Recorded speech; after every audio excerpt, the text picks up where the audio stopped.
Okay guys, so in this video we're gonna see the Amazon PPC Key Metrics. These are some concepts, some metrics that you need to understand before you actually start creating the campaigns, messing with them, optimizing them and all that, okay? So we're gonna focus on the 6 most important metrics such as ACOS, takes, profit margins, expenses, revenue, and break even. We're gonna go one by one, so I will explain to you what they actually mean, why they are important, like in what cases we're gonna need them and all that. Basically, we're just gonna try to fully understand these concepts before we actually go and create campaigns and start managing them, okay? First, we have the ACOS. ACOS stands for average cost of sale. It's basically the metric that we will get if we divide the advertising spend by the paid PPC sales. And this is actually when revenue, for example, the 5th concept, comes into place. So we need to understand what revenue is, okay? Because most people think that revenue is our profit. Revenue is the cash flow. Revenue is what we take home, okay? And it's not. We need to be able to differentiate between revenue and profit. Revenue is just the sales you make, okay? If it's not profitable, if you're paying for them, if you're not paying for them, it doesn't matter, okay? It's just revenue, that's it. It's not what we're gonna take home, it's not our profit. It's basically something that we cannot count on if we need to, pay our manufacturer or pay our employees, a virtual assistant, whatever, because out of that revenue, we need to deduct taxes, expenses, and basically everything that we need to be able to run our business. So that's what you need to understand when it comes to revenue. And this is how the ACOS works, okay? So if we spend $30 on Amazon ads and if we have $100 in sales, that means that we're gonna have a 30% ACOS, okay? Amazon will give you all this info, but I am explaining it to you so you can, do the math yourself and be able to tell, maybe Amazon is not charging me what they are supposed to be charging me, right? Or maybe this ACOS is a little bit off. So that's basically how you get it, okay? It's really simple. We're not gonna complicate what's easy. $30 in Amazon spend, Amazon ad spend, and $100 in sales equals a 30% ACOS. We have to compare our ACOS with our margins, okay? So basically a margin was the concept number 3. A profit margin is actually what we're gonna take home, okay? That's our profit.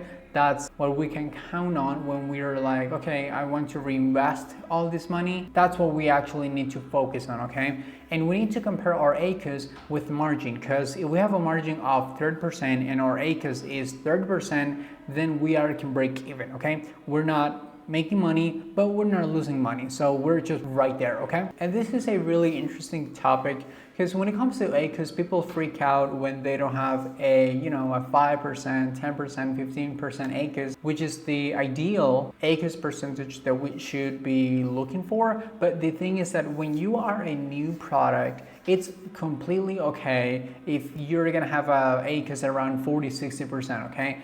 On Amazon FBA, we're normally gonna have a 20, 25, 30% margins, like profit margins. So that means if we have an ACOS lower than that, that means we are making money. If we have an ACOS higher than that, higher than our profit margin, which I will explain to you with a practical example just in a little bit, that means we're losing money, okay? So a new product ACOS, if you're new to Amazon, I don't want you, please don't freak out if your ACOS is 40, 60, 70, 80%, because it's completely normal, okay? A new product ACOS can be around 40, 60%, but I've seen cases that, even my case, okay? Even when I started, I had an ACOS around 70, 80, 90%, which was something crazy, but that has a solution, okay? And if you have a really old product, if you have been in the Amazon game for around maybe a year and a half, 2 years, that means you have a positioned product, okay? So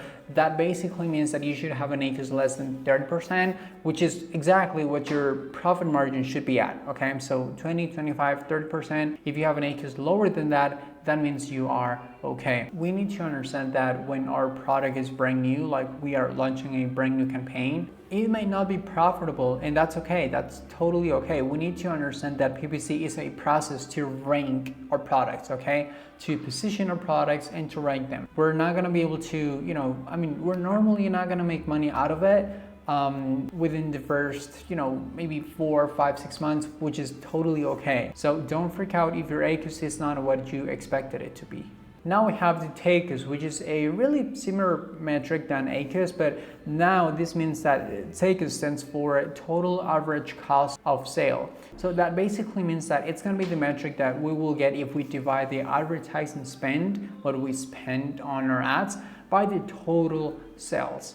So that means that if we spend $30 and we have $100 on PPC sales and then $100 on organic sales, that means we're gonna have a $200 sales. Like that means we're gonna have $200 in sales, in total sales, okay? It doesn't matter if we are paying for them or not. So that means that our TACOS would be 15%.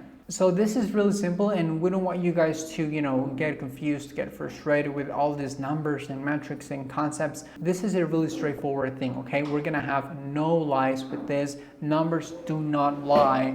So basically, if you have a TACOS less than your margins, that means we're profiting, okay? We're making money. If your TACOS is more than your margin, that means we are losing money. So if our TACOS is 15% less than the margin, which is 30%, that means we are making a 15% out of our money. And if the TACOS is 40% less than your margin, that means we are having a 10% loss. So that's basically it, guys. These are all the concepts that you need to understand. If you have to, rewatch this video, go ahead and do it. You can also jump on our Wednesday coaching calls where we mainly talk about Amazon PPC, but we can just talk about, anything. Doesn't have to be related with PPC. But this is a lot of content that I've personally consumed with a lot of Amazon FBA courses, YouTube videos, and I've decided to put everything together in here, okay? And I promise you, this is all you need to be able to fully understand all these Amazon FBA metrics.